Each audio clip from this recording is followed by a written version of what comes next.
We're in Lexington, Kentucky, and there are two players remaining in the tournament, and they are Earl Strickland and Dave Bollman. I'm Billy Cardona, and it's a pleasure to have Grady Matthews, the professor Grady Matthews, as my cohort for the finals here in Lexington. Grady, we've watched both of these players all week long. They've been battling with different opponents throughout the course of this event, and these are the only two players left in the tournament. I've talked with you a short while ago, and you told me at that time that you feel that this is a pick-em match. Do you still feel that way? I feel that out here on the Modern Tour, anytime two players in the top 10 make the finals, it's a pick-em match. I look for a great contest, and these are the two most deserving players. The players that played the best 9-ball here this week in Lexington are, in fact, in the finals. Okay, well, Earl Strickland won the lag and broke the balls for the first game. Let's talk about the match length, Billy. Why don't you tell our listeners how long this match is? It's not the standard race to 11. Well, how long is this match? Our race to 13. Most of the finals with the double elimination format has been a race to 13 in the finals, with the loser or the winner of the losers bracket only having to come over and defeat the winner of the winners bracket one time. So they extended the race from 11 to 13. The 5-ball must be dead, Billy, or he wouldn't have gone over on that side of the 3 and 5. Yeah, I'm sure that it is. But he's looking at it like he might have to throw the 5 a little bit. Even though the balls are slightly apart, he still can throw with the ball by hitting the top part of the 3. I'm very surprised there that he missed that. So am I. I thought that after playing position on a 3-5 and then shooting it with the authority that he did, I thought that the ball should have gone in. He drew the ball, too. You know, throw shots, the most conducive English comes with a centerish ball hit.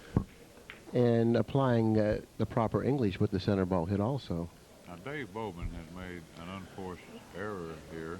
Early, he tried to play a reasonably high percentage safety and leave Earl behind the 5-ball. Well, both players seem a bit tight here. Both of them making a slight error in the early goings of the first game. And Earl made a very nice shot there to get on the 4-ball. And he's actually inside of the 4 a little bit. The rest of this rack shouldn't be too much problem.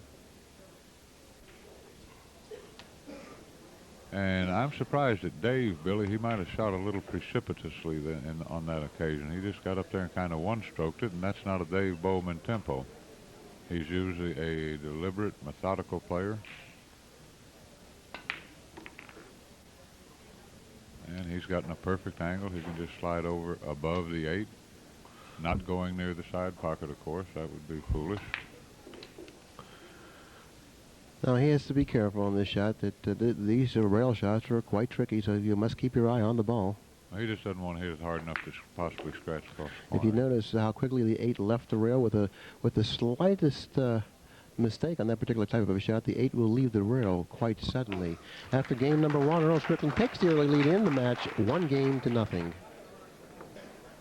And for Dave, I know he's got to be a little disappointed. Earl did not get out and gave Dave a pretty reasonable safety. And again, as we talk about in every Earl Strickland match, Dave Bollman has to watch out for that long early lead. Oh, he certainly does, especially since Earl Strickland does have one of the most dynamic, explosive breaks in the world. Dave has played quite a few matches. I think he's played 4 times today. Fatigue may be a telling factor in the final match. Yes, that seems to be the feeling that he shared with us right before the match began. He said he's 48 years old and he's been playing all day long, and he hopes that he has enough gas to make it through the finals. He says he feels like he's running out of gas, but I think that just being in the finals might give you the motivation that you need to continue on. It very well could. That's a nice shot. And he's going to get on the 4-ball inside. And this is a relatively easy fly of the balls. I think he got where he's going to follow this ball out one cushion and play the 5 in the corner. And here, the 6-ball in the corner. It looks like a better position play than to go for the side pocket. No, I was mistaken. He made it look very simple. And being right-handed, he'll stay kind of in the middle of the table. Nice angle to get on the 8-ball. He's a little farther than he would like to have been there. It's still very playable.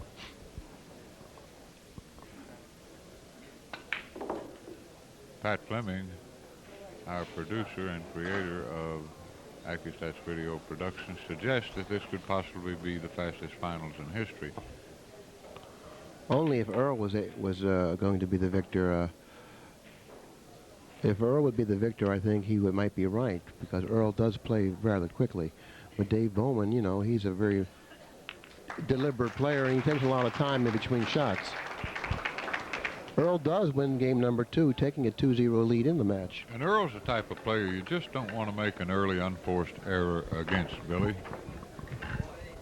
Because the next time you come to the table, the score is liable to be 4 or 5 to nothing, and you're faced with a snooker.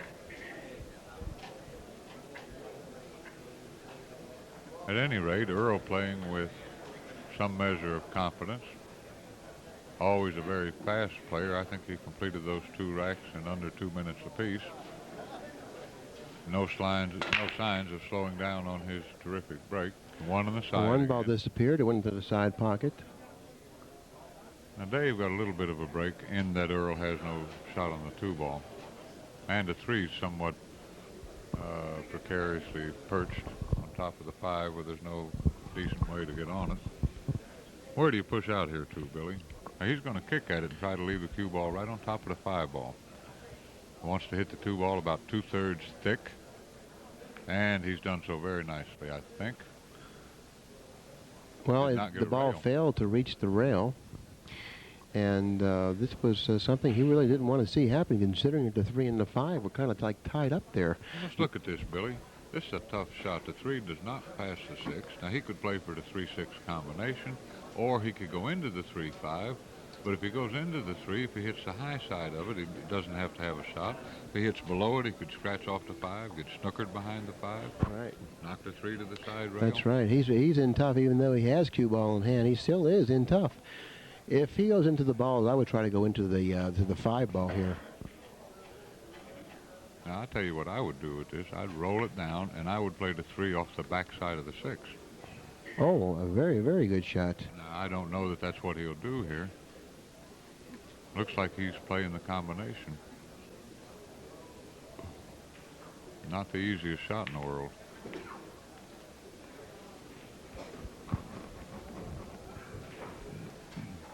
The reason I like it off the backside of the I agree. It gives you a little higher degree of accuracy. You can make it somewhat of a bad hit and still pocket. Yeah, I definitely agree. I think that particular shot was a lot easier to pocket a ball than playing the 3-6 combination.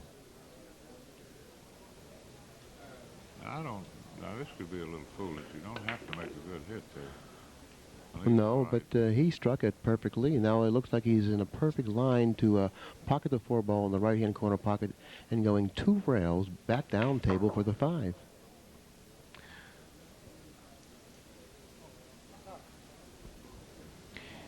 I don't believe the 7 will bypass the 8 into the side pocket. Well, in that case, he can play the billiard. He can draw the ball. Well, obviously I was wrong, because he certainly did play position for the 7 in the side pocket. All he has to do now is either follow to the rail and back out, or just draw the ball back slightly. Oh, he's playing the billiard. Well, it didn't pass into the side pocket. He played position for the billiard. Now I just draw the ball right back and play the 9 in the lower left-hand corner pocket. A little hard, I think. No, he's okay. This is game number 3. If Earl Strickland pockets the 9, which there's no reason why he shouldn't, he'll take an early 3-0 lead in the match. Well, Dave's had a couple of good opportunities and failed to capitalize on them.